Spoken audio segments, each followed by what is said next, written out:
Hi, this is Susan Fleming, and today I'm going to address the question, do you ever regret buying a fixer-upper? And I'm going to answer from my own perspective because I've done a number of fixer-uppers, and I can say, never have I regretted buying a fixer-upper, even if I lost money on it. Because I love the potential of a fixer-upper. I'm a little bit of a dreamer. I see the potential in these old houses. I live in the town I grew up in, and I love making my town better. So when I see these houses in neighborhoods that I'm very familiar with, I want to save them. I want to bring them back, and sometimes I have made financial decisions that weren't the best financially because I fell in love with the project, like this little duplex down by Central Park that I ended up selling for $10,000 less than I paid for it, and was glad to do it. But I've never regretted buying a fixer-upper. Despite how hard it was, how long it took, how much it cost, I never regretted it because I just love it.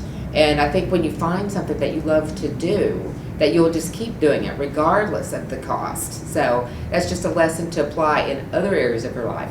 But now if you're considering buying a fixer-upper, here's some things you've got to keep in mind. Here's 3 things that are very important. So first of all, you've got to have a vision for the project. So if you're going to buy a fixer-upper and you're just not able to see through all the junk and the crap and the ugliness of a fixer-upper, then a fixer-upper is probably not for you, and you might regret having bought it. Because I remember my very first fixer-upper on Chadwick Street in Ashland, Kentucky. It still looks as good as it did when I first fixed it up, and it's sold a couple times since.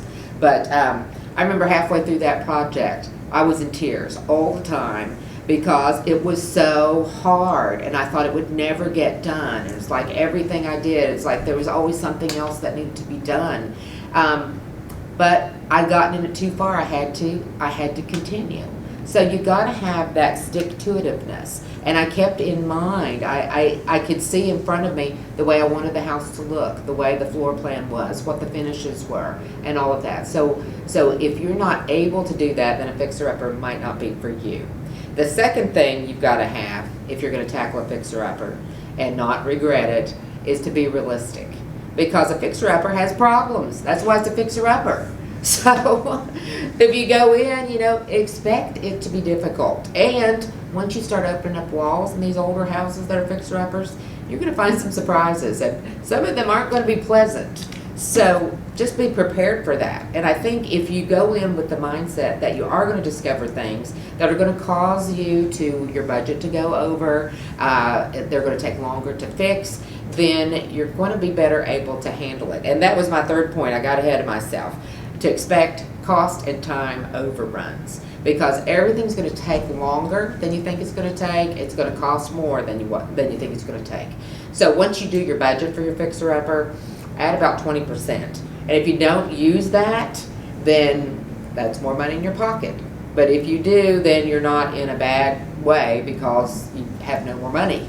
So be sure to budget for that. But as far as a fixer-upper, if you love the idea of taking this old home that maybe had a wonderful life, in the 50s or the 60s, and now has kind of gotten in bad shape, but you can see what it used to be and you can bring it back to life, there's nothing more satisfying than seeing the after of a project that I've done. And it's like all the difficulties, all the stress, all the cost overruns and longer times that things have taken, it's just out the window because I just love what it has become. And I love being able to drive down the streets in my town and be able to point to a house that I did that one, I did that one, I did that one. And there's one street that I've done 3 flips on the same street, 2 right next door to each other. And I love going down Greenway Road in Ashland, Kentucky, because it has such good memories and those houses are still well taken care of. And I actually have helped another couple buy a house on that neighborhood that I didn't have time to fix and flip, but I kind of helped them, coached them through it. So they have done it and they're going to enjoy that neighborhood too. And the neighborhood is continuing to improve. There's nothing more satisfying than improving these neighborhoods and taking these houses that were once lovely and have gotten in disrepair and you bring them back to life. And if you're like me and you just have a passion for older houses, fixer-uppers, then I don't think you'll regret it either. If you're going into it to make money, you can make money, but that's not the sole motivation for me. I just love it. I love the beauty of fixing up an old house. I love the idea of making my town better by fixing up these houses and creating beautiful homes for, usually my market is first-time home buyers because of the size of houses that I deal with. I usually work on the small cottages, the 1950s and 60s cottages in the South Ashland area. But yeah, I've never regretted buying a fixer-upper. So I'm sure there are people who have, but maybe it just wasn't their thing. And you know what? If it takes buying a fixer-upper and trying it just to see, don't ever be afraid to try something new.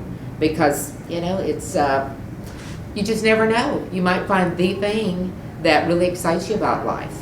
And by trying things, you'll learn what you don't like too. So, but my biggest regrets have been things that I was afraid to try.